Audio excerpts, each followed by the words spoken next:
You can't have that. Oh, you scared the life out of me. Give it to me. You look awful. Are you all right? Come here. No, I mean it.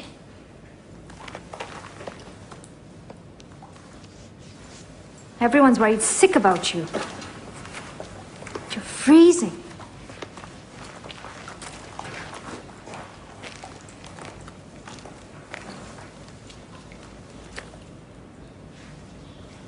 Have you read that?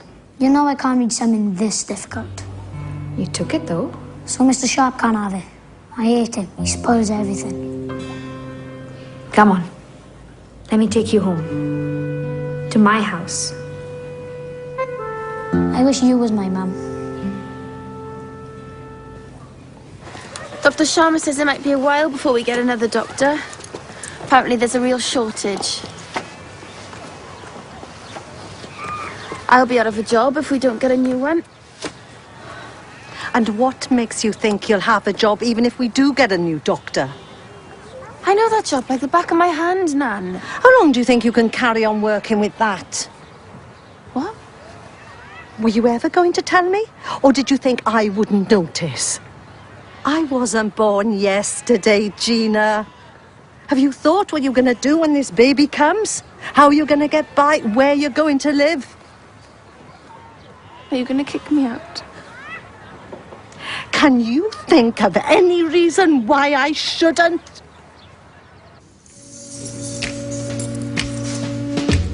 You never know how much I love you. Never know how much I care. When you put your arms around me, I get a feeling that's so hard to bear. You give me fever. Let's show them a win. Yes, let's show them the lesson. Time to show them. Yes. Oh, you're a good girl, aren't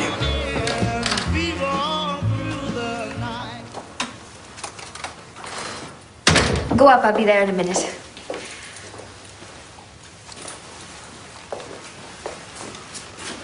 What's going on? I told him he could stay. I couldn't leave him where he was. Why didn't you take him home? He won't go home.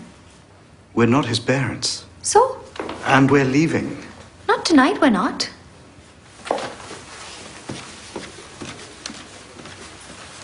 Emlyn Dawkins thinks he's so clever taking that last bottle of shampoo. But there's more than one way to skin a cat. Oh, yes. Now then, Gladys Fach, let's make you look beautiful.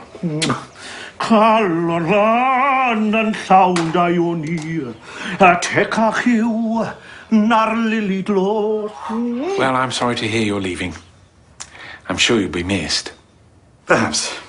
As it happens, I'm leaving myself in a few days. I've been promoted to area manager. Perhaps we should make a joint announcement at the Fete tomorrow. No, I don't think we'll be doing that. Is there anything else you wanted? No. Right. One more thing. Will you be passing Dr. Owen's diary on to your successor? That's not my decision. Ah, yes. Megan Evans has it. Or does she? I wouldn't know. Oh, dear. Do I take it that that whole situation is becoming a bit tricky? Situation? Is that why you're leaving? Did Mrs. Sharma find out about your bit of crumpet? My what? Or has Mrs. Evans tired of her little exotic fling? I think you'd better leave. Perhaps she's realised how disgusted people are with her behaviour. And yours. Mr. Sharp, as a doctor, it's my duty to uphold the well-being of every single person in this village. But I'm pretty sure it doesn't apply to a cockroach such as yourself. Do you think your silly little insults bother me? Probably not.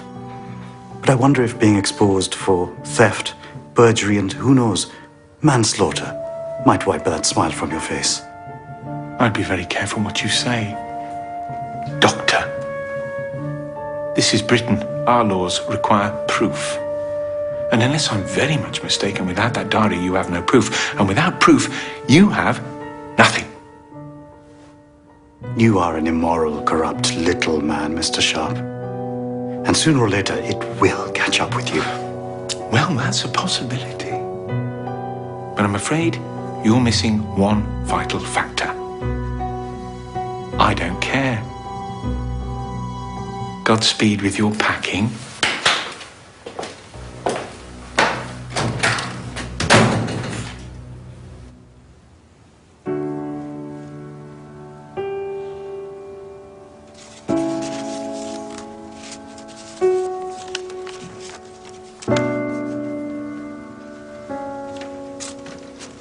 Where did you get this? From Dan. Have you read this? Yes. I never trusted Sharp, but this? He's getting away with murder. It's a disgrace. The whole world should know what he's been up to. Come, let's not disturb him.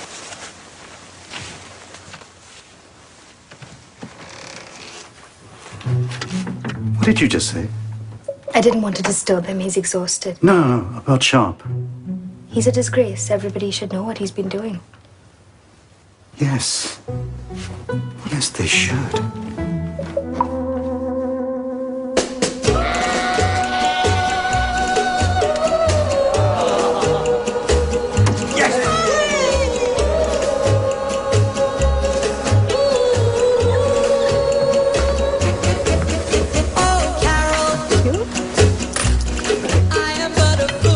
Very nice. Much better than I expected. And don't forget your tickets for the raffle. The more tickets you buy, the more chances you've got. All the money goes to the Miners' Welfare Fund, so if you want to support a good cause, or if you want a week in a caravan in Porthcawl, make sure you buy plenty of raffle tickets.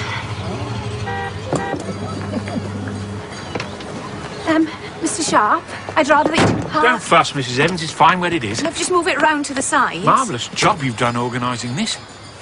You're becoming rather a dab hand at organising, aren't you? I gather you were behind that bolshy little protest the other day, marching all the miners up to get their x-rays done.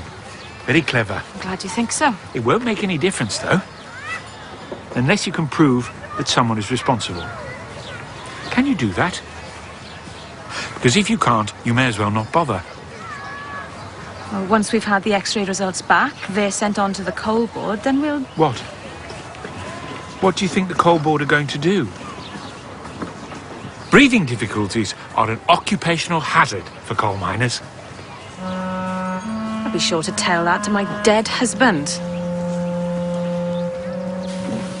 Are you sure this is going to work? No, but it's worth a try. What time are you meeting him? Oh, I said I'd be at the Fete at 12:30. And you're sure he's going to be there? I don't know, I hope so. You're not coming? Yes, but I'll see you there. I've been asked to remind you that the refreshment tent won't be open for the sale of alcoholic beverages until later this afternoon. We don't want a repeat of last year's fiasco.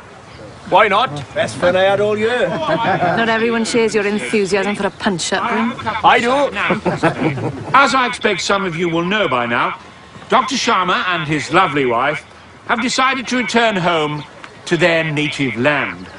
I'm sure I speak for all of us when I say what a real pleasure it's been to entertain our foreign guests. They've brought us a delightful splash of colour from their exotic country.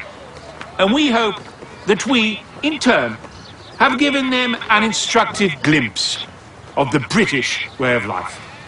But the good doctor isn't the only one who will be leaving the village in the next few days. My good lady wife and I are also off to pastures new. It's been my great honour to serve Trevelyan over the past 5 years, and I trust that I have left the mine and the village in a strong and healthy state. The mine may be healthy, but the miners aren't. Today is the perfect time for us all to come together as a community and bury the hatchet. I know where I'd like to bury it. Let's all enjoy the day. Dr. Sharma? David Lewis, Pontypridd Observer. We spoke on the phone? Oh, yes, thank you for coming. How can I help? There's something you should read. Come with me, please. The Trevelyan Annual Summer Fete open.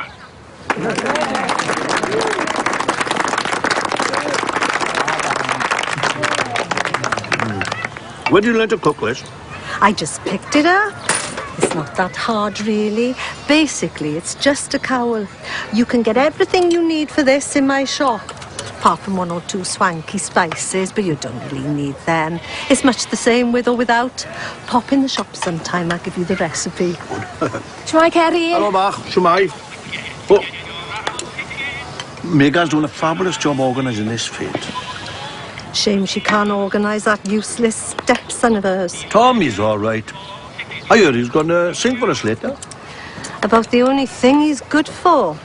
Nan, can you just take over for a minute? I just don't feel well. You should have thought of that before, shouldn't you? It's no good crying to me now. You can have another helping if you like. On the house.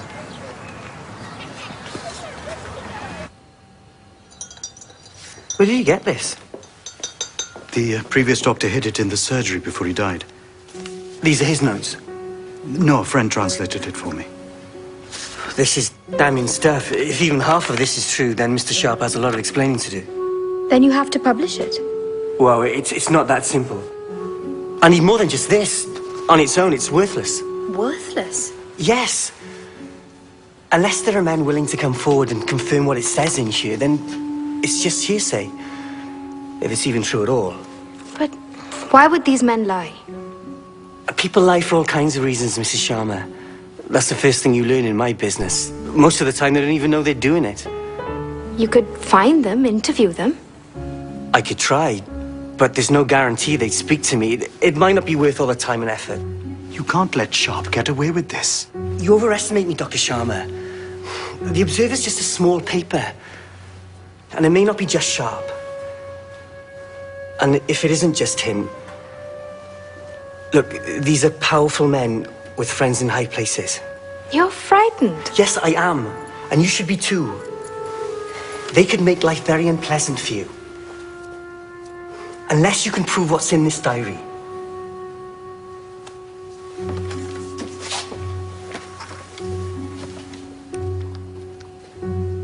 What if I brought you a witness?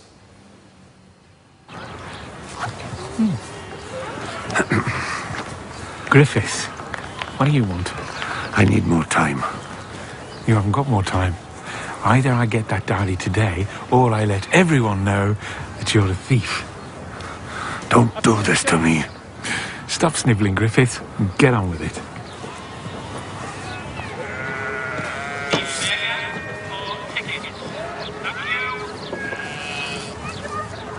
This is your doing. Where's Gladys? Never mind Gladys. Where's Dilys? Well, this is something our colonial cousins certainly know how to do. Really good. In fact, I'd venture to suggest that it's the best thing they've ever done for us. Not like that awful muck you served up when the Sharmas came to dinner. Thank you, Dickie. So nice to know you appreciate me. What did I say? Joseph, come on.